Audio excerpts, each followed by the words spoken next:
Friends, please note that today is the last date to apply for KSET exam, that is Karnataka State Eligibility Test. Today is 24th September 2025. Okay. Previously it was 18th September, but now they have extended it. You can see the notification here. So if you haven't applied it, make sure to complete the process today only. In today's session, we are continuing with the second part of the KSET 2024 Physics previous year question paper.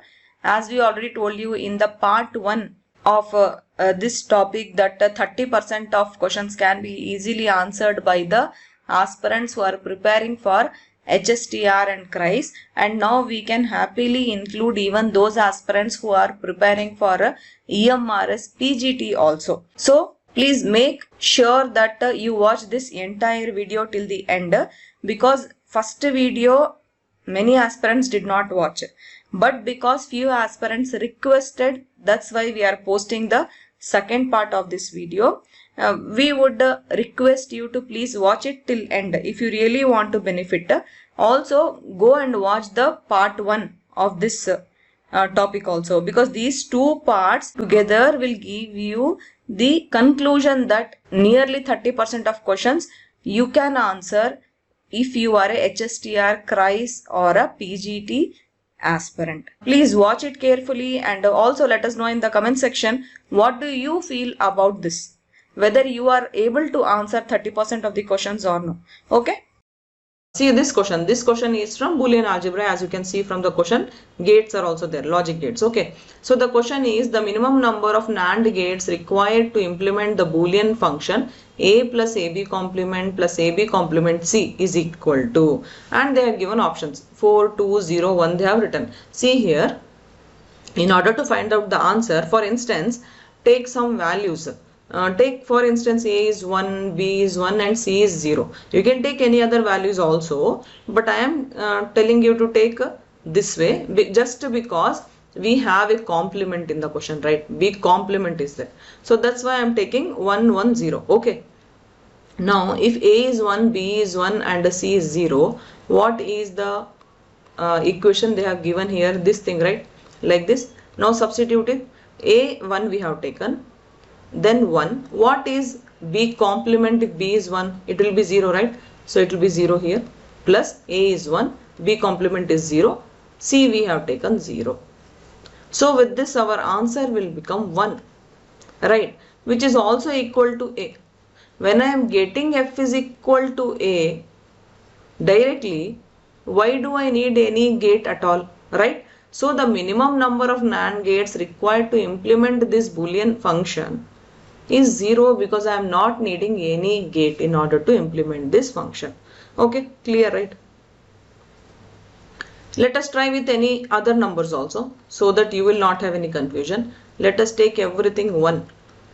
In that situation, we have 1 here plus 1 into 0 plus 1 into 0 into 1. In this situation also we will get 1 only, right? So this will be f. Hence proved that 0 NAND gates are required to implement this Boolean function. Okay, clear, right? Let's see few more questions which are overlapping from our HSTR and CRISE syllabus. See this question.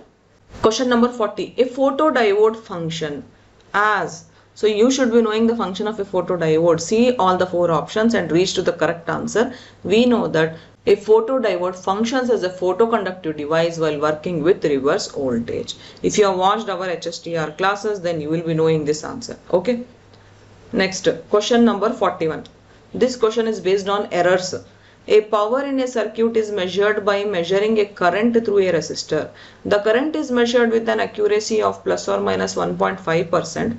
and the tolerance band of the resistor is plus or minus 0.5%. The errors are limiting or guarantee errors. The accuracy with which the power is measured is. See, don't worry about all this. You should be knowing that you have to find out the power. You should be knowing the formula for power, which is equal to I square R, where I is current, R is resistance. Both the values they have given in the question. Directly you can take with percentage, because in the answer also percentage only is there. So just know the rule to find out the errors. What is the rule? If there is a square, means we will write the 2 in the beside and then we will write the error upon the actual value. So this is the normal procedure we do, okay, to find out the errors. So here we have power which is equal to 2 times what is the current, plus or minus 1.5%, right? Right now, for instance, we can remove plus or minus, just we can have one number, because there are no same numbers with plus or minus signs in the options, right? Plus, what is the resistance error? It is 0.5%. Just to do some maths, you will get to know the correct answer is 3.5%. Option 2 will be the correct answer here. Only thing is that you should be knowing how to find the error, the rule. Important is this rule, okay? So we have told about this also in one of the classes in HSTR, paid classes. We remember this, okay? Next, let's go to question number 70. So this question will actually come under CRISE. HSTR does not have this atomic physics or nuclear physics questions, right? So the question is, the nucleus of a certain element has odd number of protons and odd number of neutrons. Then its nuclear spin quantum number would be. Options are 0, half, integral, integral and half. See here, there are rules for a nuclear spin quantum number, right? If there are even protons and even neutrons, then if you combine, the spin will be 0. If you have even protons and odd protons, means spin will be half. Obviously, right, if there are odd neutrons, means one neutron will be remaining only, right? That will have a half integer spin, right? Like that only odd and even means in that situation also it will have one half integer spin, right? For even numbers nothing will remain, so spin will be 0. But if both are odd numbers, then what will happen? One pair will be remaining. One pair means two spins, right? One spin and another spin, right? If you add it, you will get one integer. So the correct answer will be integral spin. Okay. Next few questions we have. The question number 76. Light emission from ordinary optical sources is incoherent because emission is predominantly spontaneous, stimulated, emission occurs at multi-wavelengths, emission occurs with low intensity. So here the correct answer will be option 1, because we are talking about incoherent light. In incoherent light, the emission is spontaneous, right? It is a ordinary light. But for laser, it will be coherent. It will be a stimulated light. Okay. So this is our laser. Okay. Next, question number 77. The rate of emission by spontaneous transitions from state 2 to state 1 in an atomic system depends upon. So obviously it should depend upon the population of state 2, right? Because of that population in the state 2 only, the emission by spontaneous transitions can happen from state 2 to state 1, right? The rate of emission can be changed because of population of atoms in the state 2. So option 4 will be the correct answer here. Next question. The relaxation time, mean free time in second of the conduction electrons is. So here you should be knowing the formula that conductivity is equal to Ne square tau by m. Tau is the relaxation time. M is actually the effective mass or mass of the electron. So if you just take a common example like a copper, you will have all the values. You can just substitute and find out the answer. But without doing this also, you should be knowing that the relaxation time for conduction electrons in metals is typically 10 to the minus 14 seconds. So option 2 will be the correct answer here. Next, we have found this question number 90. It is from nuclear physics. Binding energy per nucleon of helium nucleus is 7 mega electron volt and that of deuteron is 1 mega electron volt. Then the 4 options they have given. See here, helium nucleus is more stable, deuteron nucleus is more stable, both are equally stable, both are unstable. Actually, helium nucleus means it is a alpha particle, right? It is a alpha particle and the binding energy is 7 million electron volt they are telling. So now deuteron they are telling is 1. But you should know that binding energy is more per nucleus. Means that the nucleus is more stable. Now whose binding energy more now? For helium, right? So helium nucleus is more stable. Option 1 is the correct answer here. Okay. Next, question number 91. Pick out the wrong statement. See, this question number 91 is actually from CRISE. Nuclear force have saturation property? Yes, it has. We have to find out the wrong answer here, right? The wrong statement we have to find out. So this is the correct one. Nuclear forces are charge dependent. So this is a wrong statement because nuclear forces does not depend upon charge. Actually, Coulomb forces depend upon charge. Nuclear forces just act between proton-proton, proton-neutron and neutron-proton, but they are not depending upon charge. They are spin dependent and they are sometimes non-central also. So that's why option 2 will be the correct answer here. I think HSTR aspirants also can answer this question. Now you tell me in the comment section whether even you HSTR aspirants are able to answer this question or no. Next, question number 94. The atomic ratio between uranium isotopes U-238 and U-234 in a mineral sample is found to be 1.8 into 10 to the 4. The half-life, T-half of U-234, that is uranium-234, is 2.5 into 10 to the 5 years. The half-life of uranium-238 is. So here you should be knowing the formula. What is our formula? This is our formula. Because log will be there in the numerator and denominator, log will get cancelled. Okay. So just to substitute the values here. If you substitute the values and do correct maths, you will get the correct answer. So it is 4.5 into 10 to the 9 years. This is the half-life of uranium-238, which we are finding out by comparing with the half-life of uranium-234. See, actually, N is equal to log of 2 by T-half. Okay. Then if I am taking 2 N's for 2 different uraniums, and if I do division, that will go up, right? It will become ulta. If I have N238 in the numerator, I will have lambda 234 in the numerator when you equate it. Okay, this lambda is the decay constant. But then that decay constant is equal to log 2 by half-life time. Okay, so that will get cancelled. Log will get cancelled and you will have only half-life in the formula, and then you can substitute and find out the answer. Okay. Next question. This is a question from atomic physics. So this is from CRISE syllabus.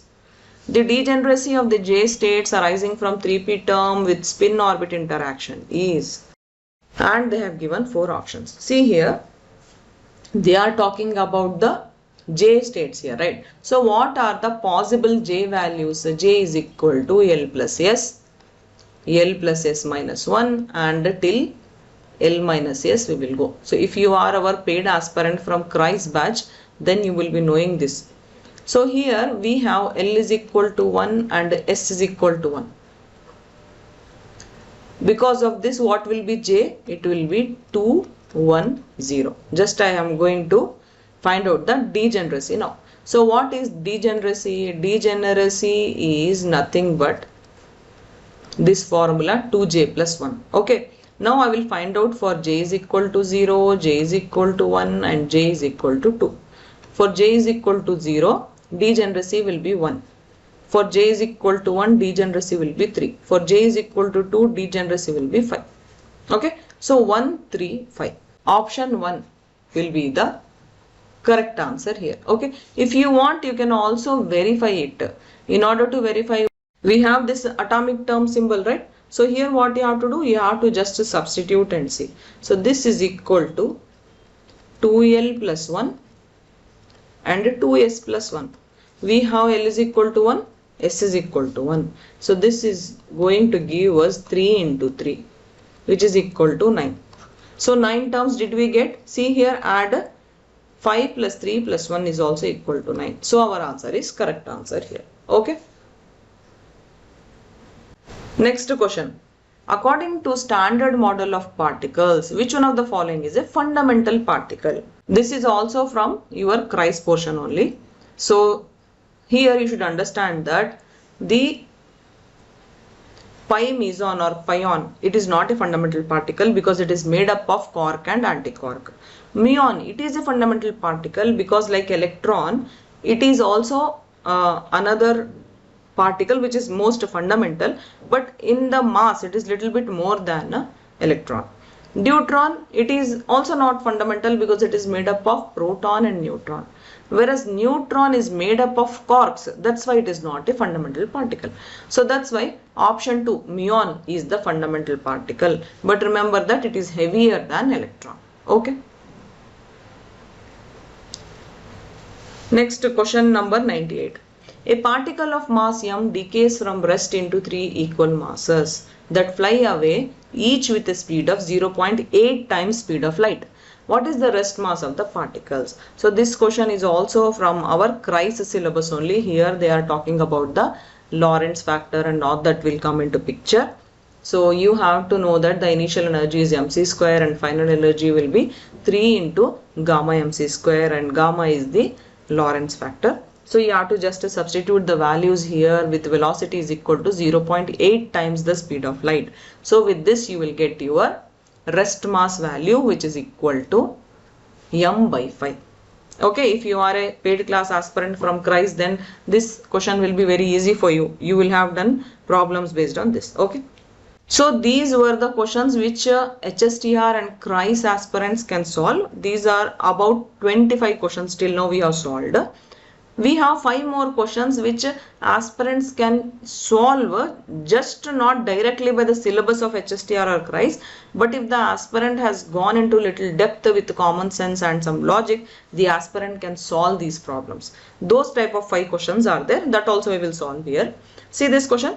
A particle is moving in a central force field given by F is equal to minus k by r cube into r cap, where r cap is the unit vector away from the center of field. The potential energy of the particle is given by.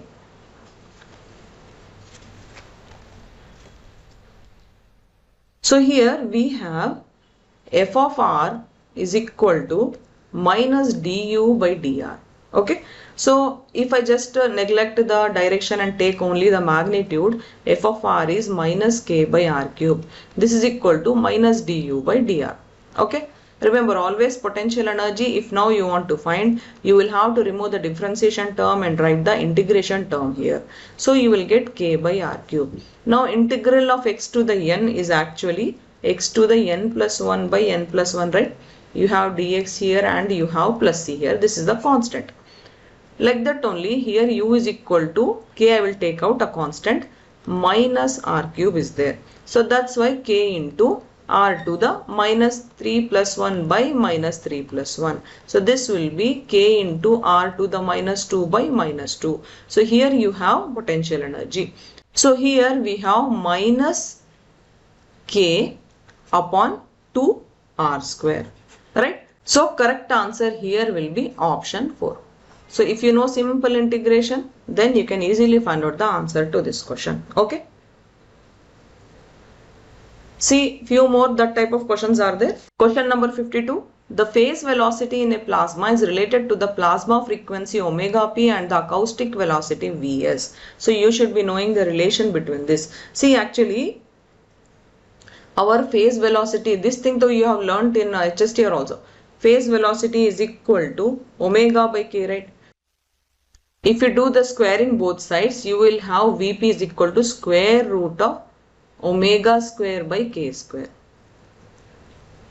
Okay. There is something which is to be added only in the denominator, which is your acoustic velocity. Okay. So that's why you will have square here also, and your option 1 will be the correct answer here. I don't want to go into the deeper things, but if you have little bit of logic, then you can answer. You will never be subtracting anything in the phase velocity. Okay. Next, question number 53. The total power radiated by a charge q moving with acceleration a is proportional to. Now this is actually one formula is there. We call it as Larmor formula. P is equal to q square a square by 6 pi epsilon naught c cube. We have made one video based on why does the electron revolve around the nucleus. In that video we have told all this. So if you are a aspirant who is watching our classes from long time, then you will be knowing this answer. So here with this Larmor's formula, P is proportional to Q square and A square also. So with this, option 2 will be the correct answer here. Okay. This is power radiated. See another question. This question is also from lasers. The upper level in a helium neon laser emitting 6328 angstrom line arises from the electron configuration of neon atom given by. See, this is a very simple question actually. When one electron is excited in this helium neon laser, because of the helium energy transfer, it will move to the next available orbital only, right? So from Aufbau principle, after 2p we should have a 3s only, right? So the ground state level is 2p6 for neon. So if one electron jumps, 2p5 will remain, right? So the next one will be occupying 3s1. So that's why option 4 will be the correct answer here. Okay, that is a simple logic here. If you have watched our laser classes, then you will understand what we are telling. Okay friends, this covers almost 30 questions, or I think 29 questions, I think. So almost you can cover 30% of the questions if you are seriously preparing for HSTR and CRISE, and of course for GPSTR also, because we never know which syllabus comes in overlap with which syllabus, because we saw that in Karnataka TET they have included even the 12th portion also. So aspirants from Karnataka TET also should be able to answer many questions from this KSET question paper. We have finally proved that if you are preparing for teacher recruitment exams, then you can have a win-win situation in KSET exam also. Okay, we really hope that this class helps you. Thank you. All the best. Bye.